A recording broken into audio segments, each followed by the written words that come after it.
Hello everyone, welcome to Knowledge Mall. तो आज की जो वीडियो है उसमें हम लोग देखेंगे क्लास 7 के हिस्ट्री का चैप्टर 6 नगर व्यापारी और शिल्पी जन से संबंधित जितने भी इम्पॉर्टेंट एमसीक्यू हैं। इसमें कुछ एमसीक्यू हैं जो कि एग्जाम में पूछे गए हैं और कुछ हैं जो कि एग्जाम के व्यू से इम्पॉर्टेंट है।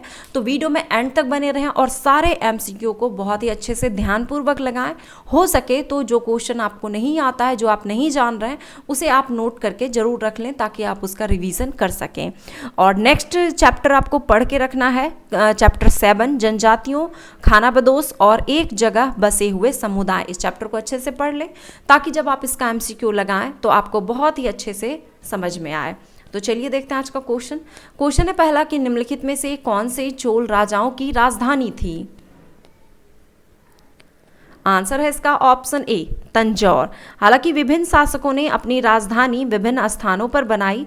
चोल साम्राज्य की जो राजधानी थी वो तंजौर थी। इसके अतिरिक्त गंगईकोंड भी चोल की राजधानी थी। संगम काल में चोल की राजधानी उरयूर थी। राजराजेश्वर मंदिर का निर्माण निम्नलिखित में से किस चोल शासक ने करवाया था। आंसर है ऑप्शन बी राजराज चोल ने। तंजौर का राजराजेश्वर मंदिर का निर्माण राजराज प्रथम ने करवाया था।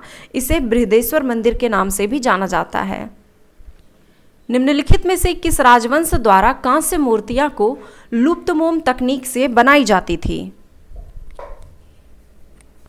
आंसर है इसका ऑप्शन सी चोल राजवंश के द्वारा। चोलकालीन कांस्य मूर्तियां लुप्त मोम तकनीक से बनाई जाती थी। इस प्रविधि के अंतर्गत सर्वप्रथम मोम की एक प्रतिमा बनाई जाती थी।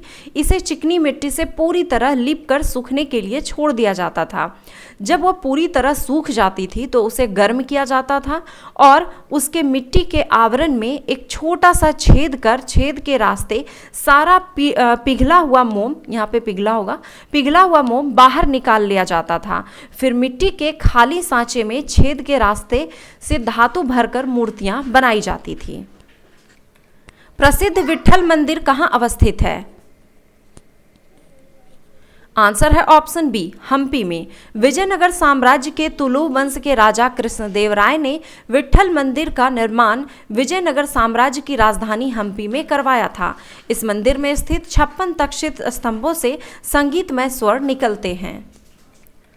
18वीं सदी में बंबई, कलकत्ता और मद्रास नगर में बने ब्लैक टाउन्स में कौन लोग रहते थे। आंसर है ऑप्शन सी भारतीय कारीगर एवं सौदागर दोनों। 18वीं सदी में बंबई, कलकत्ता और मद्रास नगरों का उदय हुआ। साथ ही शिल्प और वाणिज्य में बड़े बड़े परिवर्तन आए जब बुनकर जैसे कारीगर तथा सौदागर यूरोपीय कंपनियों द्वारा स्थापित ब्लैक टाउन्स में स्थानांतरित हो गए। ब्लैक यानी कि देसी व्यापारियों और शिल्पकारियों को इन ब्लैक टाउन्स में सीमित कर दिया गया, जबकि गोरे शासकों ने मद्रास में फोर्ट सेंट जॉर्ज और कलकत्ता में फोर्ट सेंट विलियम की शानदार कोठियों में अपने आवास बनाए। 17वीं सदी का वह कौन सा महत्वपूर्ण पतन था जिस पर नियंत्रण के लिए हॉलैंड एवं इंग्लैंड दोनों देशों की ईस्ट इंडिया कंपनियों ने काफी प्रयत्न किया।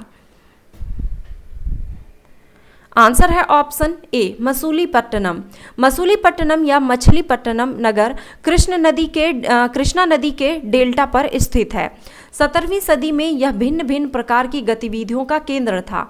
हॉलैंड एवं इंग्लैंड दोनों देशों की ईस्ट इंडिया कंपनियों ने मसूलीपट्टनम पर नियंत्रण प्राप्त करने का प्रयास किया, क्योंकि तब तक यह आंध्र तट का सबसे महत्वपूर्ण पतन बन गया था। मसूलीपट्टनम का किला हॉलैंड वासियों ने बनाया था।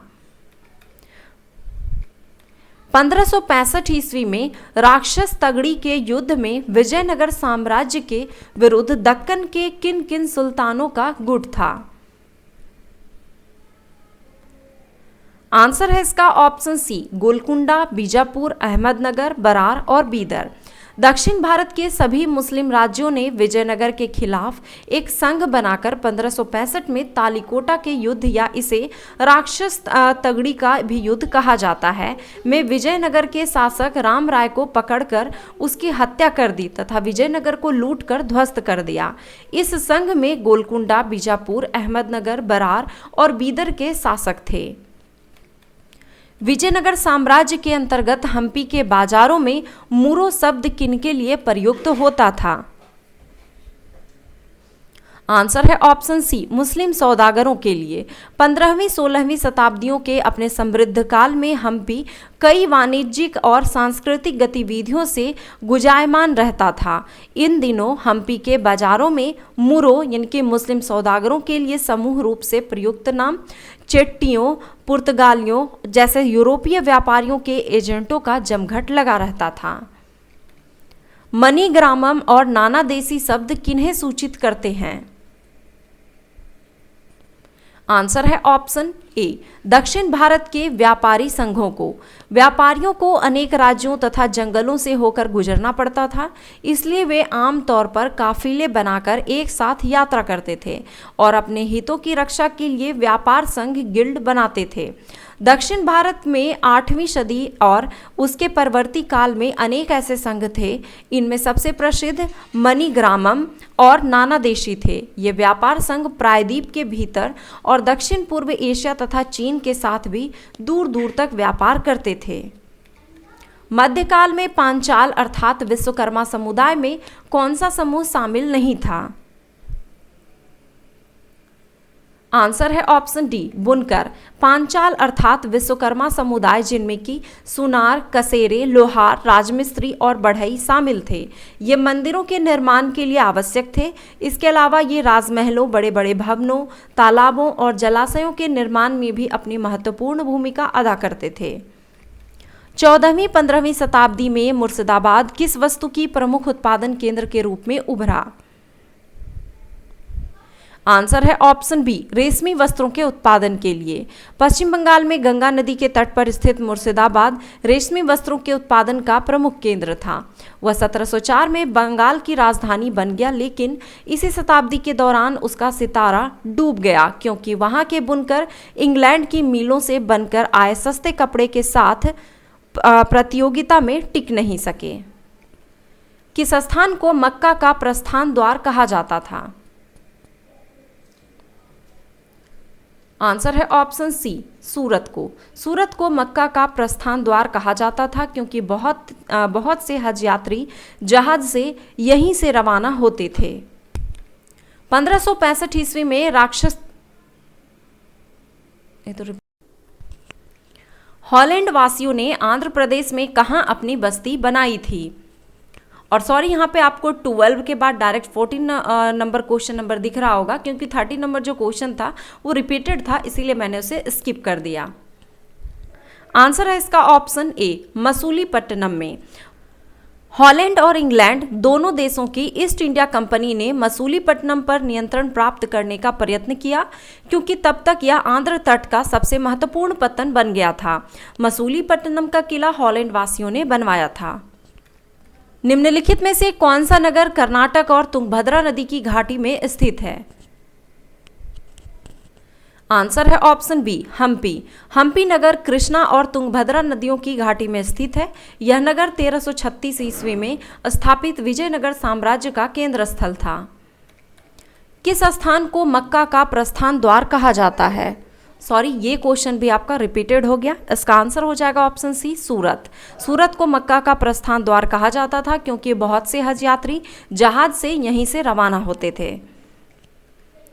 14वीं-15वीं शताब्दी में मुर्शिदाबाद किस वस्तु के प्रमुख उत्पादन केंद्र के रूप में उभरा?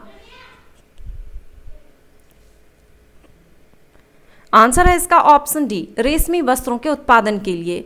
पश्चिम बंगाल में गंगा नदी के तट पर स्थित मुर्शिदाबाद रेशमी वस्त्रों के उत्पादन का प्रमुख केंद्र था।